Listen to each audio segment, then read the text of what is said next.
What is going on, fellow game developers? My name is Muddy Wolf, and in today's video we'll be learning how to create a character select screen for our games. As you can see here, we have Chloe, Steve and Dave. Dave being my personal favourite, but let's start off with Steve. So let's say you want to be Steve, you click him.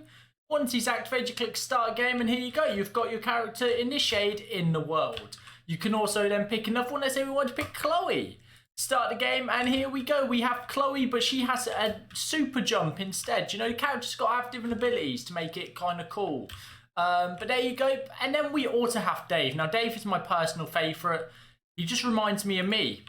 Always falling over for no reason. And here we are. We're just half broken. There we go. Doing some spins. Look at Dave go. He's just floating in the air like a majestic eagle. Alright, so that's what we're going to be building today, guys. I hope you're excited. We're going to be using Unity, of course. So let's get into starting up a new empty 2D project. Okay, everybody, we are in a new 2D project, and we're just going to basically go into sample scene. We're just going to rename it because it's, you know, we're going to call it menu. And there you go. Hit that reload button, and that should now be set. We've got our new menu. Now, the first thing we're going to need is a new UI canvas, because we're going to need a canvas in our world. We're then going to need a UI panel. Now, this is optional. You can actually build this however you want to build it. I'm just doing this because, you know, it's kind of cool. We don't need anything for that. And also, we'll set the color to a dark gray. Let's say 323232, and the opacity up 100, just so we have this gray. I know I could just change the camera color. And everyone's probably shouting at me, Tyler, just change camera color. Well, I don't know what I'm doing half the time. We're just here to make tutorials. So let's go under UI, and we are going to get a new button. So we're going to create a button, and this is just going to be the start game button. Bam, there we go. And we'll just set the color to be like, what colors are called? Red with a bit of a pinky tint, some crimson sort of color. There we go. Yeah, that's good. That's a good button. Button looks good. Let's make it 300 by 100. And also, let's go to our canvas. And I'm just going to change this to be scale with screen, just so it doesn't look so, whoa, so big. And we'll put this to 0.5, so it's like central. And that button now looks too small. Let's make it 400. Let's also tag it to the bottom of the screen down there and give it like, what, 25 lift? Maybe 50 lift. There we go. That's good. And in the text, let's just say start game. Let's set the font size to best fit. Oh, hello. Let's set it to white and also to be on best fit. We can set it to about 72, maybe 68, 64. Nope. We're going to go 48. There we go. That's good. And let's also make it bold so it stands out a little. There you go. That's looking good. That's a good button. Who's a good looking button? You are.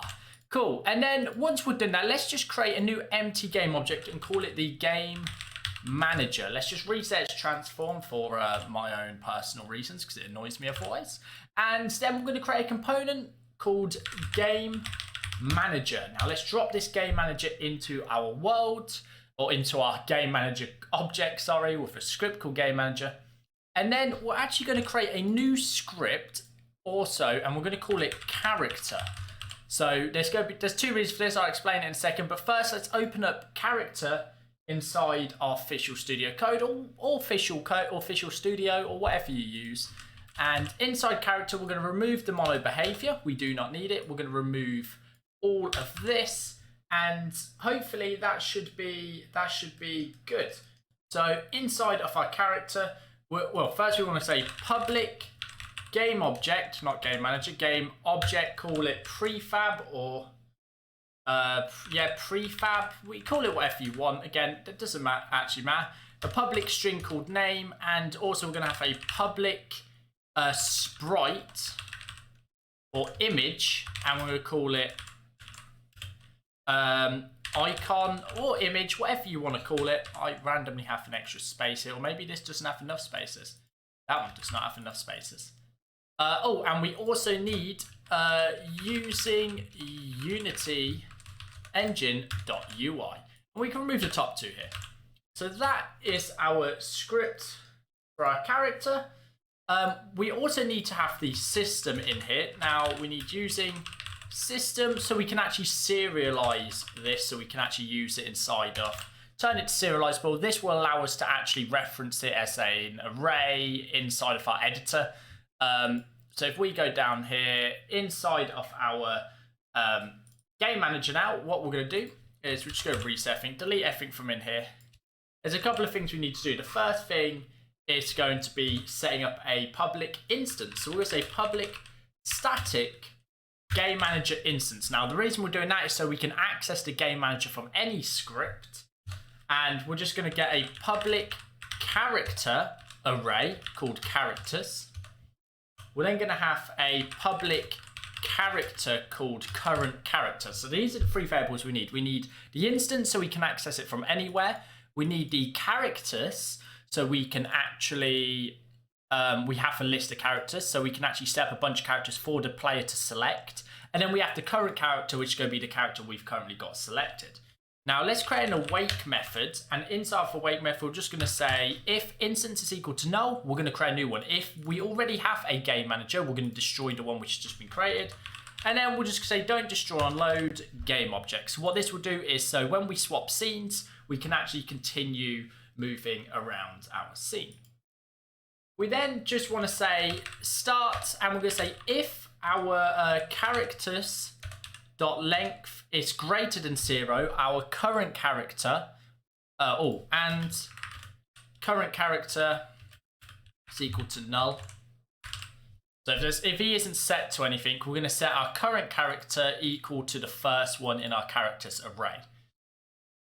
Now we're going to create one more helpful function here. We're going to call it public void set character, and then we're just going to use the character and we're going to set our current character as the character. So we can access this from any script we want now using the instance here.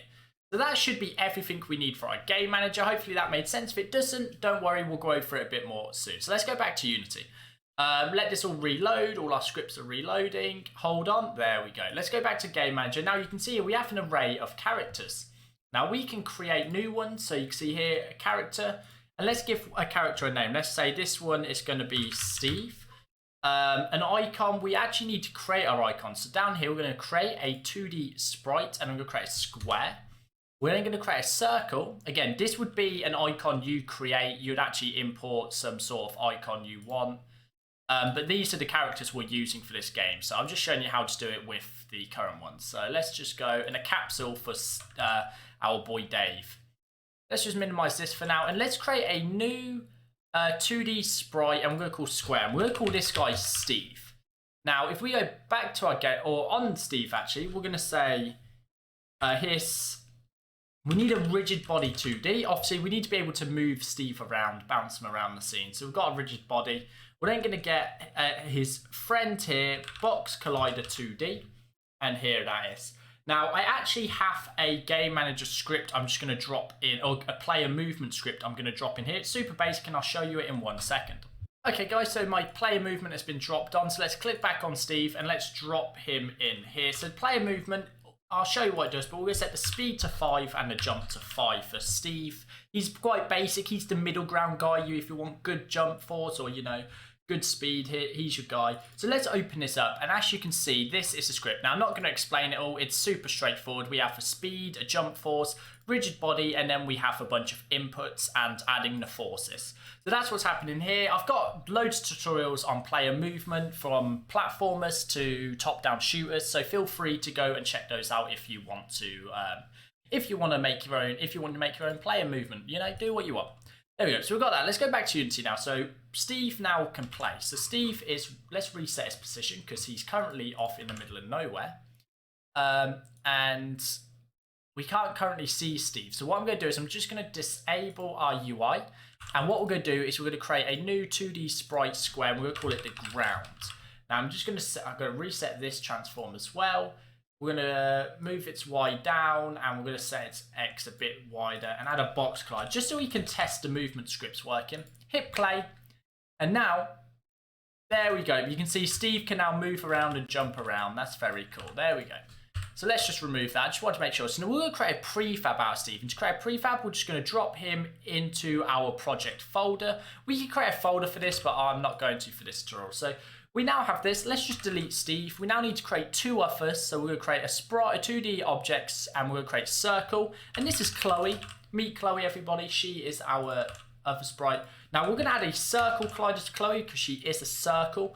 And we're also going to add a rigid body 2D. And finally, we're going to add our player movement script. And this time, Chloe's actually going to be still a slow person, about 5, but she's going to be able to jump higher. She's going to have a super jump. So that's Chloe's special ability. Now, we're just going to create a prefab out of Chloe. We're going to delete Chloe from the scene. And finally, we're going to create our final character, who is going to be Capsule. And Capsule, he's a unique character. You know, he's got some, he's got some issues. We're going to add a Capsule Collider 2D. We're going to add a rigid body 2D. Now, I know I could lock the C rotation so he doesn't fall over, but that's part of his charm, so we're keeping that in. We'll go to our player movement, and now our boy here, he has some speed. He's not very good at jumping, but he has speed, so that's his special ability. And let's create a prefab out of Capsule. We forgot to rename him. His name is Dave. There we go. Dave now has a name, and we have those. So if we go to our game manager, we can now set Steve as Steve. We can create another character, and we can change the name from Steve to Chloe, and we can change this to Chloe. And also the image will be we can actually drag in our circle for Chloe.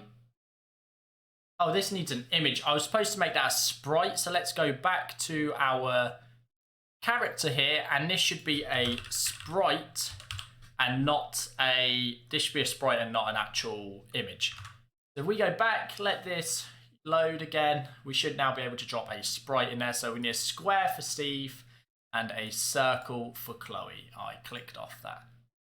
Drag Chloe up there. And finally, we've got our favorite boy, Dave, coming in up top because he's the coolest boy ever. We're adding that in.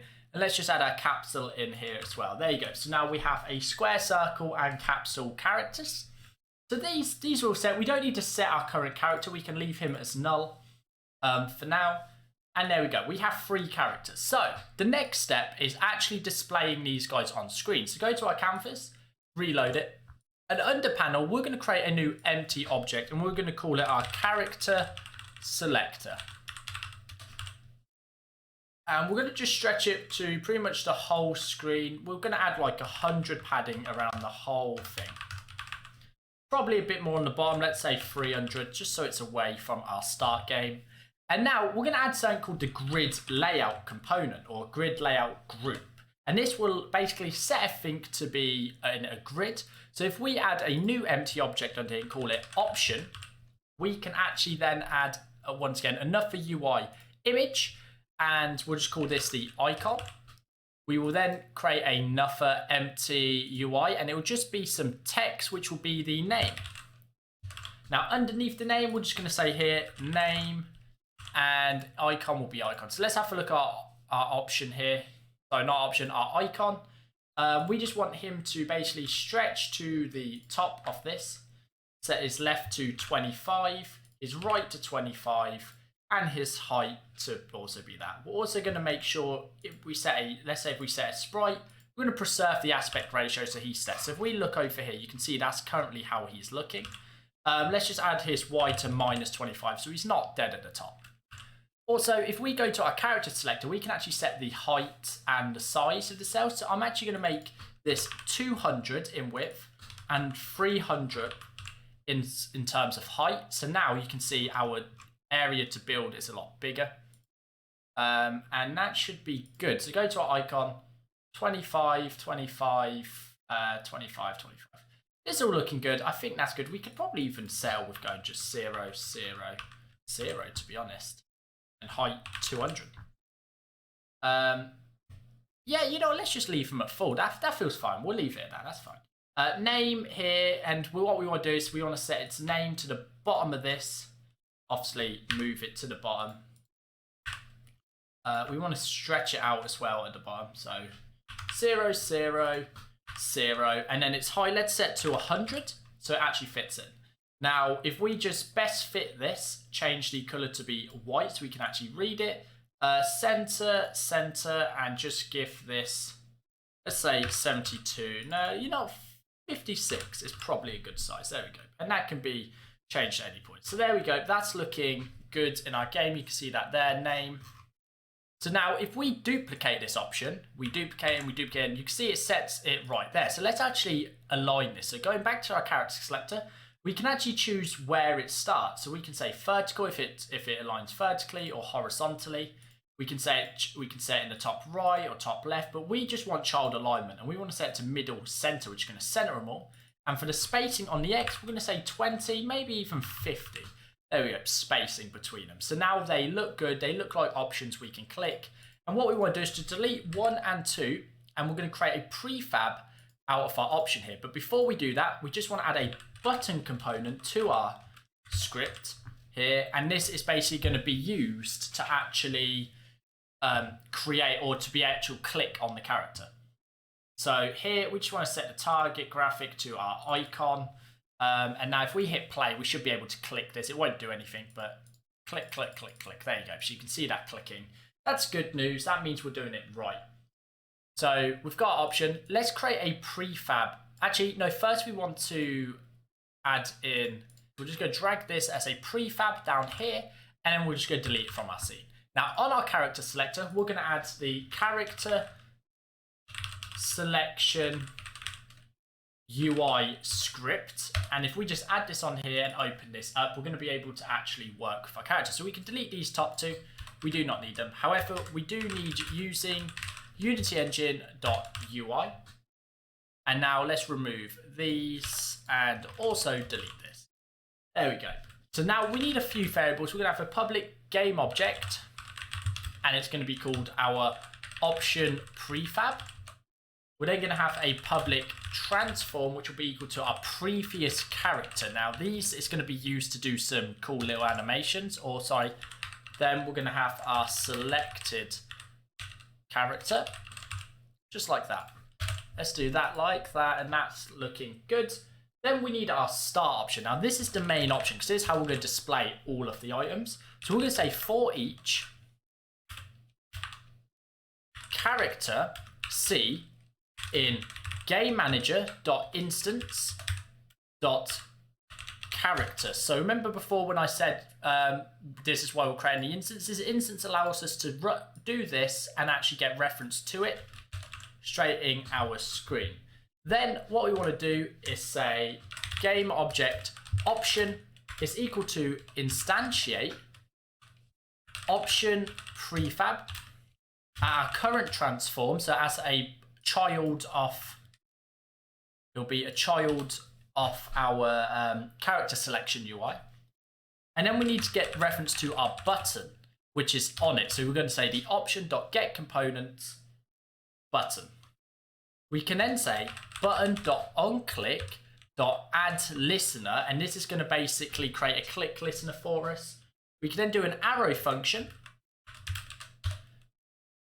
and write game manager.instance.set character, and we're going to set this as our C. So whichever one we click, we're going to set the character to it. And for now, and we also want to say if selected character is not equal to null. So if we already have selected one, we can set our previous character equal to our selected character. But if we haven't, then we just want to set our selected character equal to this. So there we go. Hit that on that. And now we should be able to go back to our game. We also have, for some reason, an extra thing here. That, and that. There we go. That's good. So we should be able to go back to our UI and let this reload.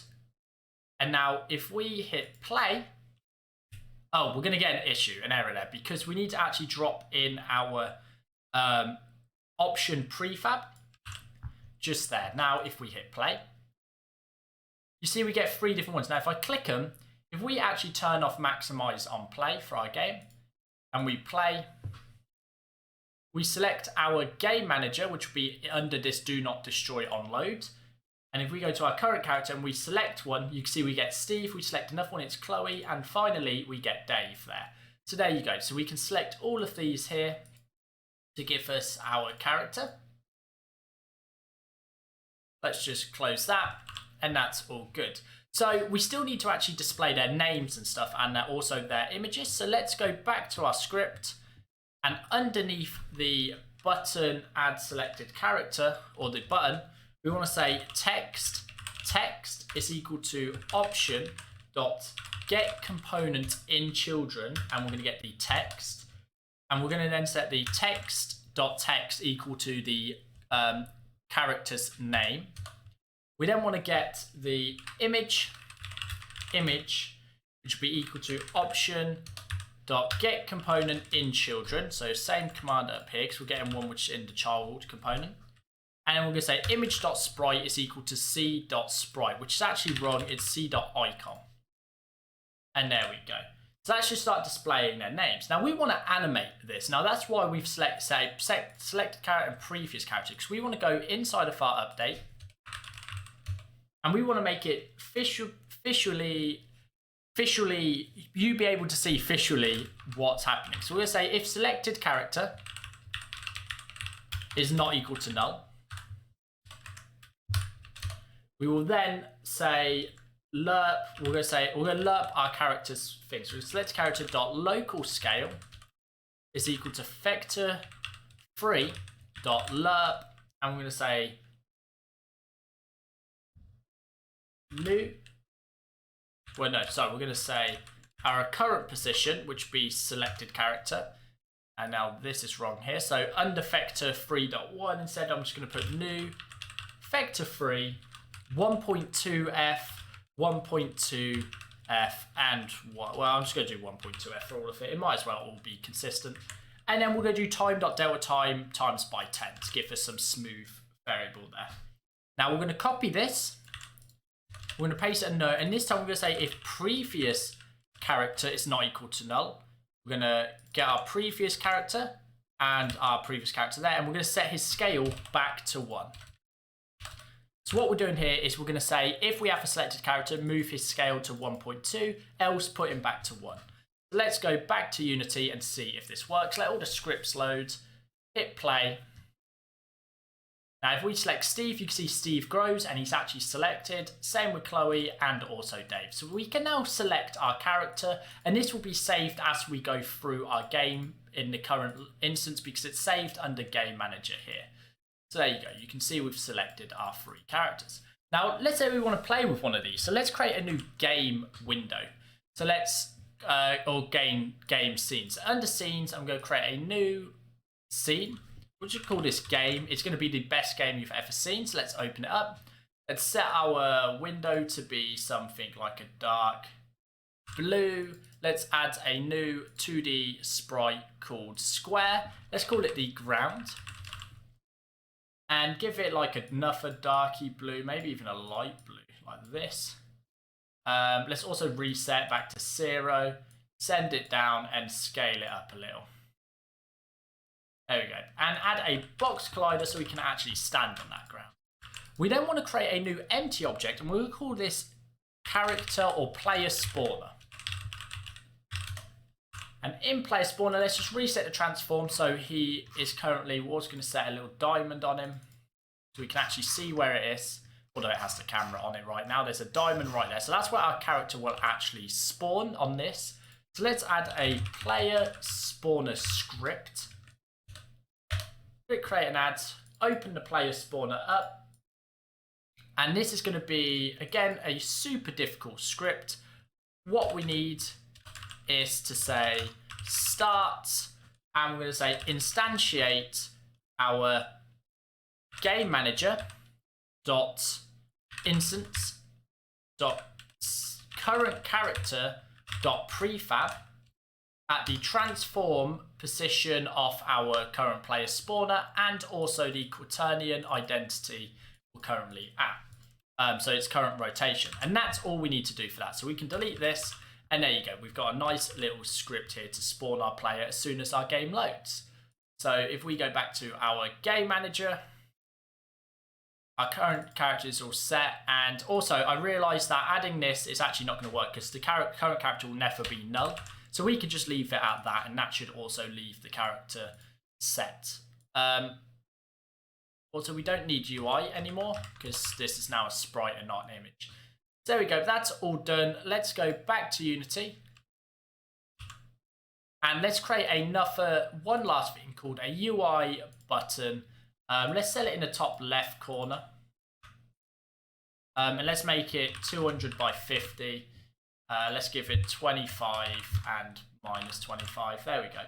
And that'll do. We'll leave the button like that. And we'll just say back to menu. Just like that. We just need a button to do that. And then we should be able to just create a script called, create a 2D script called Scene Manager. Open up Scene Manager. Copy the Unity engine. Put it underneath and scene management. And then we'll create a public function. Public void load scene name, and we're actually going to say load scene async because we want it to actually load asynchronously. Oh, also, I don't think scene manager is actually usable because we called it here. So let's say scene swapper. We'll just rename it. We'll fix it. There we go. That should now work. Don't name it scene manager. That's a bad idea. Go to Unity. And I'm just going to rename it here as well from Scene Manager to F2 Scene. What do I call it? Swapper. Scene Swapper. Scene Swapper. Looks good. And now we should be able to go onto our button, drop on our Scene Swapper script, and then we can add an object which will be itself. If we go to Scene Swapper, we can then go down to load scene and we can pass through the menu scene like that. Now we need to go up to our edit or our file and go to build settings, and we need to make sure we drop both our menu and our game scene inside of the build settings, with the menu being at 0 because that's where our character selection script is. And there you go. So now we have this button, this back button, which should just work. And if we now go back to our menu scene, we can actually select our Start Game button, drop our Scene Swapper onto this, and then we can also drop this into a new click on here, Scene Swapper, load scene, and we're going to load the scene of game. Now I think that's everything we need to do, so let's hit play and let's have a look. So if we select Steve and start game, you can see we get Steve and we're able to play as him. Now if we go back and we select Chloe, start game, you can see we now play as Chloe. He has the super jump ability. And we go back and we select Dave. He is the best character and he just falls over all the time. So here he is. This is Dave, the best character ever. Oh, he's stuck. Don't die, Dave. Don't die. And here he is. So he can just spin around. There we go. Look at him go with that super spin. The coolest guy around. All gotta admit. Oh, and there he goes. He's gone. He's gone. He's gone forever. Bye, Steve. And we can go back to our menu and select whatever we want. So that is how we create a character selection inside of Unity. Hopefully that wasn't too confusing and straightforward for you guys. If it was, don't forget to leave a thumbs up. Obviously, if you're new around here and you want to see more tutorials like this one, or even suggest your own tutorials you want to see me to do, then don't forget to subscribe and leave a comment down below. And guys, don't forget you can join our Discord community. It's down below. We do a bunch of talking, a bunch of game development, a bunch of web development. We do a bunch of coding. We're a bunch of programmers. We're all friendly. Come join us. The link's down below. For now, guys, that's it from me. I will see you in the next one. Peace out.